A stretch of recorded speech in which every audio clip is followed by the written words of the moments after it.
Good morning everyone and welcome back. Mechanical એન્જિનિયરિંગની અંદર subject manufacturing engineering 1માં chapter number 4 આપણે કન્ટિન્યુઅસ કરી રહ્યા છે. લાસ્ટ લેક્ચરમાં આપણે અલગ અલગ પ્રકારની જે વેલ્ડિંગ ટેકનિક્સ આવે છે અને અલગ અલગ પ્રકારના જે વેલ્ડિંગના જોઈન્ટ આવે છે એના વિશે માહિતી મેળવી હતી. આજે આગળ વધીએ છીએ. નેક્સ્ટ આપણો જે ટૉપિક છે જે આપણે આજના લેક્ચરમાં ડિસ્કસ કરવાના છે એ છે ગેસ વેલ્ડિંગની રીત.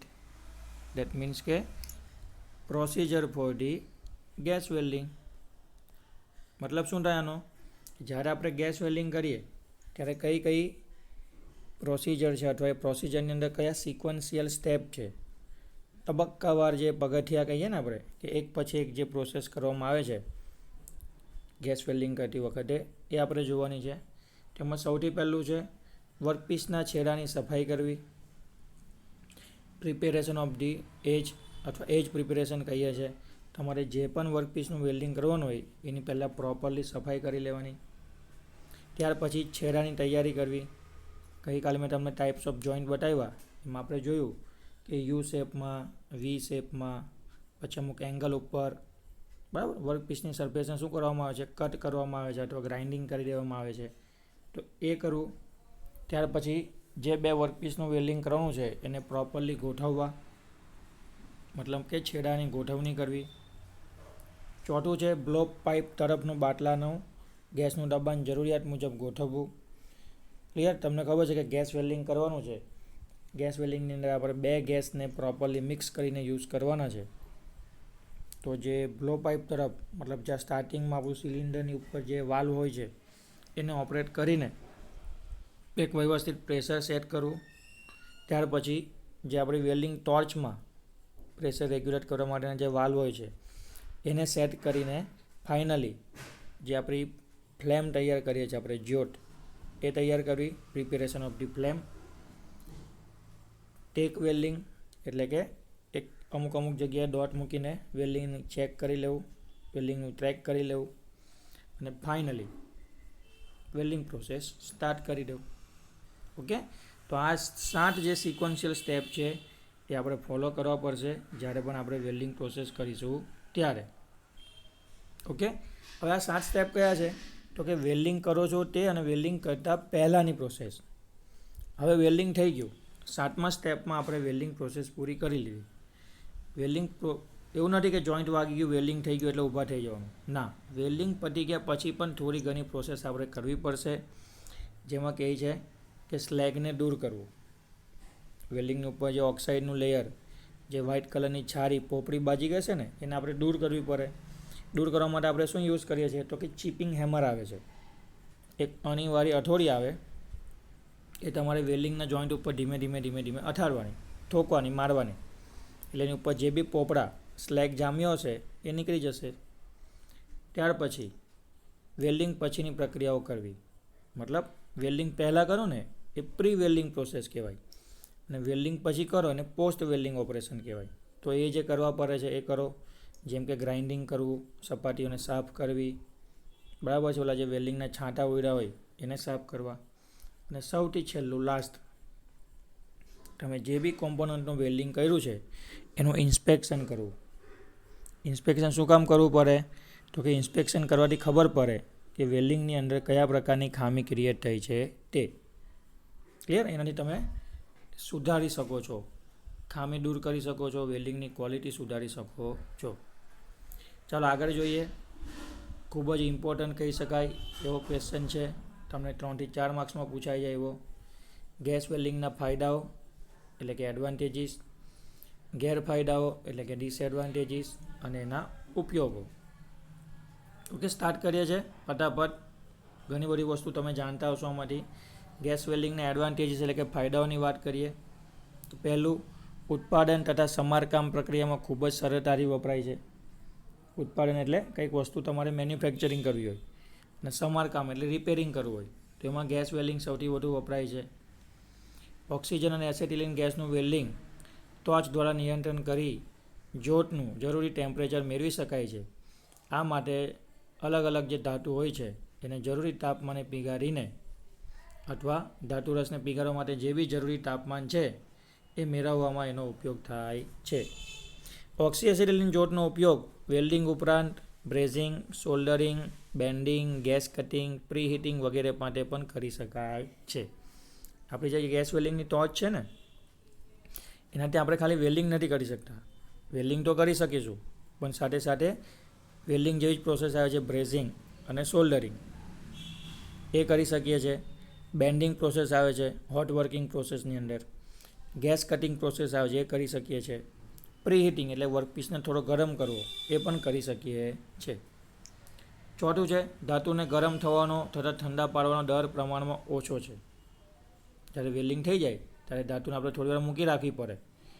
તો ગેસ વેલ્ડિંગમાં ફટાફટ ધાતુ શું થશે, ગરમ પણ થશે અને વેલ્ડિંગ થઈ ગયા પછી ફટાફટ ઠંડી પણ થઈ જશે. જોટ તથા ફિલર ધાતુ બંને જુદા હોવાથી ફિલર ધાતુનું નિયંત્રણ સહેલાઈથી કરી શકાય છે. વેલ્ડિંગ ટોચ અલગ છે અને જે પેલું પીગાળીને આપણે ફિલર મટીરિયલ એપ્લાય કરીએ છીએ એ ફિલર મટીરિયલ પણ અલગ છે. એટલે તમારે એવું લાગે કે ભાઈ ફિલર મટીરિયલ વધારે પીગળીને જાય છે તો તમે એને હાથથી કંટ્રોલ કરી શકો છો મેન્યુઅલી. ક્લિયર? તમને એવું લાગે કે ઓછું જાય છે તો તમે એને થોડું વધારે ધક્કો મારીને પીગાળીને એન્ટર કરાવી શકો છો. સૌથી ઇમ્પોર્ટન્ટ જે પ્રાઇમરી ખર્ચો હોય છે, પ્રાથમિક ખર્ચ, જ્યારે તમે ગેસ વેલ્ડિંગનું સેટઅપ વેચાતું લેવો, પરચેસ કરો તેનો ખર્ચો ઓછો હોય છે. તથા નિભાવ ખર્ચમાં શું આવે તો કે નિભાવ ખર્ચમાં આવે ગેસ વેલ્ડિંગનો રનિંગ કોસ્ટ. ગેસ વેલ્ડિંગની રનિંગ કોસ્ટ એટલે શું કહેવાય તો કે ભાઈ ગેસ તમારે જે પતી જાય છે ગેસના સિલિન્ડર ઓક્સિજનના અને એસેટિલિનના, તે ગેસના સિલિન્ડર તમારે ભરાવવા પડે સમય પ્રમાણે.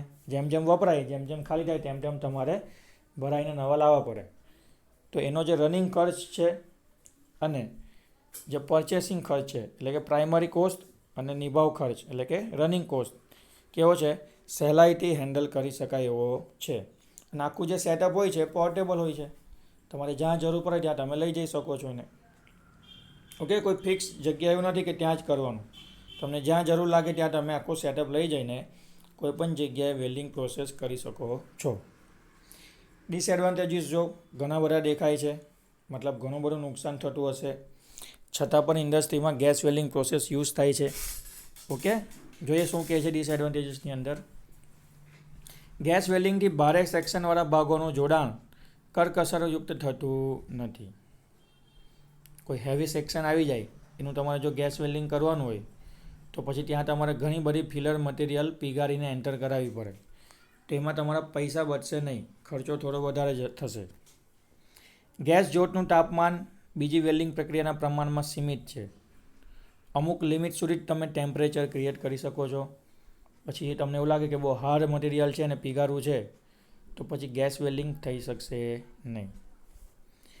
ફ્લક્સના ઉપયોગથી થતો ધુમાડો આંખ, નાક, ફેફસા તથા ગળામાં બળતરા કરે છે. ગેસ વેલ્ડિંગ કરો એટલે ઘણો બધો ધુમાડો ઉત્પન્ન થાય, સ્મોક.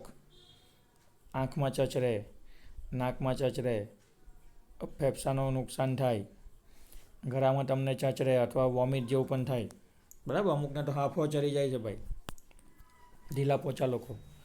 ટંગસ્ટન, મોલિબેડિનમ, ટિટેનિયમ જેવી રિફેક્ટરી મેટલ અને ટિટેનિયમ અને ઝિર્કોનિયમ જેવા રિએક્ટિવ મેટલનું વેલ્ડિંગ થઈ શકતું નથી. આ બધી છે ને સોફ્ટ મટીરિયલ છે બધા. સોફ્ટની સાથે સાથે કેવા છે તો કે રિફેક્ટરી મેટલ છે. ઓકે, એટલે એનું તમે વેલ્ડિંગ ગેસ વેલ્ડિંગથી કરી શકશો નહીં. તો શેનાથી કરીશું? ક્વેશ્ચન થાય ને કે સર ગેસ વેલ્ડિંગ નહીં થાય તો શેનાથી કરીશું? તો હજી તો જસ્ટ આપણું ચેપ્ટર ચાલે છે, ઘણી બધી વેલ્ડિંગ પ્રોસેસ બાકી છે. ઓકે, એનાથી તમે બીજી બધી પ્રોસેસથી તમે આ બધા જે કોમ્પોનન્ટ છે ટંગસ્ટન, મોલિબેડિનિયમ, ટાઇટેનિયમ અથવા જે રિફેક્ટરી મટીરિયલ છે એનું વેલ્ડિંગ કરી શકશો, પણ ગેસ વેલ્ડિંગથી નહીં થાય. ગેસ ફ્લેમ ધાતુને ગરમ કરવા માટે વધુ સમય લે છે. પ્લસ તમારે શું કરવું પડે, એક જ જગ્યાએ હાથ મૂકી રાખીને ગેસ વેલ્ડિંગને કોન્સન્ટ્રેટ કરાવીને વર્કપીસને ગરમ કરવો પડે. થોડું ડિફિકલ્ટ લાગે તમને કામ કરવાનું. મોટા વર્કપીસના સાંધાનું પ્રી હીટિંગ એકસાથે ન થતું હોવાથી વર્કપીસમાં વિકૃતિઓ ઉત્પન્ન થાય છે. જો બહુ મોટા વર્કપીસ હોય ને તેના સાંધા એટલે કે જ્યાં જે તમારે જોઈન્ટ કરવાનું છે, ક્લિયર, તો એને પહેલાં તમારે પ્રી હીટ કરવું પડે. પ્રી હીટ કર્યા પછી આખી ગેસ વેલ્ડિંગ પ્રોસેસ કરવી પડે. હવે આ બધું ન થતું હોવાથી અથવા સરખી રીતે ન થતું હોવાથી તમે જો વેલ્ડિંગ કરશો, બાય ફોર્સ તમે એની અંદર ગેસ વેલ્ડિંગ કરશો તો ઘણી બધી વિકૃતિઓ એટલે કે ખામીઓ ક્રિએટ થશે. 7મું શું કહે છે? ગેસને સ્ટોર કરવાની અને હેરફેર કરવા માટે વધુ કાળજી લેવી પડે છે. કારણ કે એસેટિલિન ગેસ કેવો છે? જ્વલનશીલ છે, ફ્લેમેબલ છે. થોડો ઘણો બી લીકેજ થયો, આજુબાજુમાં કોઈ સિગરેટ પીતું હશે, કોઈ ભગવાનને અગરબત્તી કરતું હશે, તો બધા ભગવાન પાસે જતા રહેશે. બરાબર? એટલે તમારે જે સિલિન્ડર છે એનું પ્રોપર હેન્ડલિંગ કરવું પડે, કાળજી રાખવી પડે.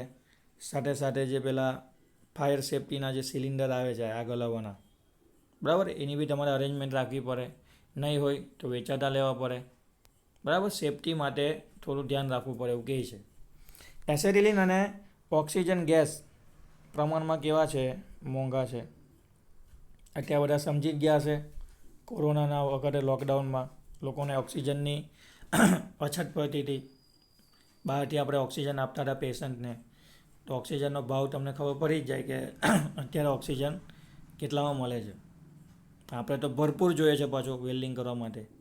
તો જે એસેટિલિન ને ઓક્સિજન જે ગેસ છે એ થોડા મોંઘા આવે છે.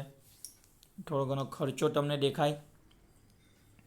ટીગ અને મિગ વેલ્ડિંગમાં ફ્લક્સનું આવરણ અસરકારક નથી.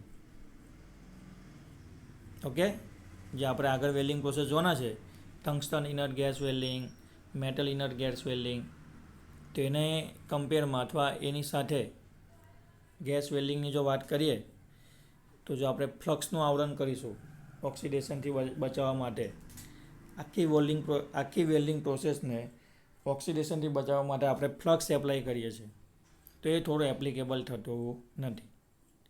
નેક્સ્ટ કહે છે ગેસ વેલ્ડિંગના ઉપયોગો. ડેટ મીન્સ કે એડવાન્ટેજીસમાં શું કહે છે કે પાતળી ધાતુ જે હોય છે, મતલબ ધાતુની પાતળી જે પટ્ટીઓ હોય છે એને તમે જોડી શકો છો. ધાતુને ઝડપથી ગરમ કરવા માટે અથવા ઠંડી કરવામાં જો કોઈ નુકસાન ન હોય, ધાતુ ફટાફટ ગરમ થતી હોય અને ફટાફટ ઠંડી થતી હોય, એવું કરવામાં ધાતુને જો કોઈ નુકસાન ન થતું હોય તો એના માટે ગેસ વેલ્ડિંગ ઉપયોગી બને છે. પણ એ વસ્તુ યોગ્ય નથી. તમે કોઈ કોમ્પોનન્ટને ફટાફટ ગરમ કરો ને પછી ફટાફટ ઠંડુ કરો એટલે એની જે મિકેનિકલ પ્રોપર્ટીઓ છે એ બદલાઈ જાય છે. બરાબર? તો એ ન થતું હોય એવી ધાતુ ઉપર તમે ગેસ વેલ્ડિંગ સારી રીતના કરી શકો છો. જે ધાતુ માટે ઊંચા તાપમાને ગરમ કરવાથી તેના ઘટકો વાતાવરણમાં ઉડી જતા ન હોય, અમુક ધાતુ હોય ને તમે ગરમ કરો એટલે એના જે તત્વો હોય એની અંદર જે અમુક કેમિકલ કોમ્પોઝિશન હોય, અણુ પરમાણુની જે ગોઠવણી ને બધું હોય, તો એના જે કમ્પોઝિટ્સ હોય છે એનું વેપરાઇઝેશન થઈ જાય છે, એટલે કે બાષ્પીભવન થઈ જાય છે. એવું ન થતું હોય તો એના માટે પણ વેલ્ડિંગ પ્રોસેસ યોગ્ય છે. કઈ? Gas welding process. Carbon steel, alloy steel, cast iron જેવી લોહ ધાતુઓ તથા એલ્યુમિનિયમ, કોપર, નિકલ, મેગ્નેશિયમ અને તેના એલોય વગેરેના સાંધા માટે ઉપયોગી છે. જેટલી પણ ફેરસ મટીરિયલ છે, લોહ ધાતુ એટલે શું બોલાય ઇંગ્લિશમાં? Ferrous material. તો જેની અંદર લોખંડ અવેલેબલ હશે અથવા લોખંડની જેટલી પણ મિશ્ર ધાતુ હશે એને આપણે ઇઝીલી વેલ્ડિંગ કરી શકીશું. તથા એલ્યુમિનિયમ, કોપર, નિકલ, મેગ્નેશિયમ આ બધાની જે મિશ્ર ધાતુ એટલે કે એના જે એલોય હશે ને એનું પણ આપણે ઇઝીલી વેલ્ડિંગ કરી શકીશું. બીજે ક્યાં યુઝ થાય છે? ઓટોમોટિવ એટલે ઓટોમોબાઈલની અંદર, એરક્રાફ્ટ ઇન્ડસ્ટ્રી એટલે વિમાન, અને સીટ મેટલ ફેબ્રિકેશન. બરાબર? તો આ બધી જગ્યાએ મોટા ભાગે ગેસ વેલ્ડિંગ પ્રોસેસ યુઝ થતી હોય છે. ક્લિયર છે? તો આ થઈ ગયા એડવાન્ટેજીસ, ડિસએડવાન્ટેજીસ અને એપ્લિકેશન. આગળ શું કહે છે કે જે રીતના આપણે oxy acetylene gas welding process use કરીએ છીએ એ જ રીતના આપણે oxy acetylene gas cutting process પણ કરી શકીએ છીએ. મતલબ ગેસથી આપણે ગેસ કટિંગ પ્રોસેસ પણ કરી શકીએ છીએ. એટલે કે મોટી મોટી જે પ્લેટો આવે છે, જાડી જે પ્લેટની થિકનેસ આવે છે એને આપણે કટ કરી શકીએ છીએ. કઈ પ્રોસેસથી? ઓક્સી એસેટિલિન ગેસ કટિંગથી. તો એમાં શું હોય છે તો કે વેલ્ડિંગ ટોર્ચ હોય છે. તમે વેલ્ડિંગ ટોર્ચ જોઈ જ છે. ગેસ કટિંગની ટોર્ચ થોડી અલગ આવશે. એમાં શું હોય છે તો કે પ્રી હીટિંગ કરવા માટે ઓક્સિજન અને એસેટિલિનને મિક્સ કરીને અહીંયા નોઝલમાંથી અહીંયા ત્યાં એન્ટર થશે અને અહીંયા નોઝલમાંથી બહાર નીકળે છે. કોણ? ઓક્સિજન અને એસેટિલિન. અને એનું દહન થાય છે. બે મિક્સ થઈને એનું દહન થાય, કમ્બશન થાય એટલે ઘણું બધું ટેમ્પરેચર ક્રિએટ થાય. એટલે તમે જ્યાં વેલ્ડિંગ ટોર્ચ કોન્ટેક્ટમાં લાવો, ઓકે, એ પ્લેટ બરાબર ગરમ થશે. જ્યારે પ્લેટ બરાબર ગરમ થાય એ જ વખતે હાઈ પ્રેશરથી જે ઓક્સિજન છે એ બીજી પાઇપ વડે સેમ નોઝલમાંથી, નોઝલની બરાબર બાજુમાંથી જે કાણું છે ત્યાંથી ઓક્સિજન નીકળે છે. અને જે આપણી ગરમ વર્કપીસની સપાટી હશે, જેમ કે તમે આ સપાટી રાખી છે ગરમ વર્કપીસની, અને અહીંયા તમે એને આ રીતના કટ કરવા માંગો છો, તો અહીંયા બરાબર આ જ જગ્યા શું થાય? બે વસ્તુ કોન્સન્ટ્રેટ થાય. એક ઓક્સી-એસિટિલિન, મતલબ ઓક્સિજન અને એસિટિલિન ભેગું થવાથી જે કમ્બશન થયું છે, ટેમ્પરેચર ક્રિએટ થયું છે, તે ટેમ્પરેચર ક્રિએટ થવાને કારણે ધાતુ ગરમ થશે અને ધાતુ સોફ્ટ થઈ જશે. જેટલી જગ્યાએ ગરમ થયું છે એટલી જગ્યામાં થોડી સોફ્ટ થઈ જશે. એ જ વખતે હાઈ વેલોસિટીવાળો જે ઓક્સિજન છે એ શું કરશે? તો કે સપાટી સાથે અથડાશે અને ત્યાંથી ધાતુને કટ કરવાની શરૂઆત કરી દેશે. ક્લિયર? તો આ રીતના આપણે શું કરી શકીએ છીએ? ધાતુની પ્લેટ જે આવે છે એને આપણે કટ કરી શકીએ છીએ. બરાબર છે? એવું કહે છે કે 75 સેન્ટીમીટર જેટલી જાડાઈની ધાતુની જો પ્લેટ હોય, 75 સેન્ટીમીટર, 75 સેન્ટીમીટર જેટલી જાડાઈની ધાતુની પ્લેટ હોય, તો એને પણ આપણે ગેસ વેલ્ડિંગ પ્રોસેસથી કટ કરી શકીએ છીએ. તમે સમજી શકો છો કે કેટલી જબરજસ્ત તાકાત હશે ગેસ વેલ્ડિંગ પ્રોસેસની અંદર. ઓકે, હવે અત્યાર સુધી આપણે ઓક્સી એસિટિલિન વેલ્ડિંગ જોયું ને, એ રીતના તમે એર એસિટિલિન વેલ્ડિંગ પણ કરી શકો છો. મતલબ એક જ સિલિન્ડર લેવાનો જેની અંદર શું હશે? તો કે એસિટિલિન હશે. એક જ પાઇપમાંથી એસિટિલિન આવતો હશે અને નોઝલ પાસે સરકતો હશે. પણ હવા ક્યાંથી આવશે? તો કે જ્યાં નોઝલ પાસે સરકે ને ત્યાં આજુબાજુ એટમોસ્ફિયરમાં ઘણી બધી હવા હોય છે. તો ત્યાંથી હવાને ખેંચી લઈને એસિટિલિન અને હવા મિક્સ થઈને શું થાય છે? સળગે છે. અને આપણે એ જ રીતના એર એસિટિલિન વેલ્ડિંગ કરી શકીએ છીએ. ક્લિયર? જે રીતના ઓક્સિજન અને એસિટિલિન મિક્સ કરતા હતા એવી રીતના આપણે એર એસિટિલિનને મિક્સ કરીશું.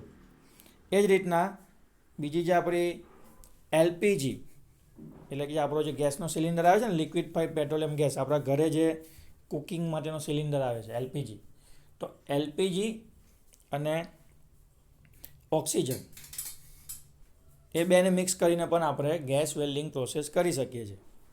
યાદ રાખજો, એક ઓક્સી એસિટિલિન, બીજું એર એસિટિલિન અને ત્રીજું એલપીજી અને ઓક્સિજન, આ બેને મિક્સ કરીને પણ આપણે ઘણી બધી વખત ગેસ વેલ્ડિંગ પ્રોસેસ કરી શકીએ છીએ.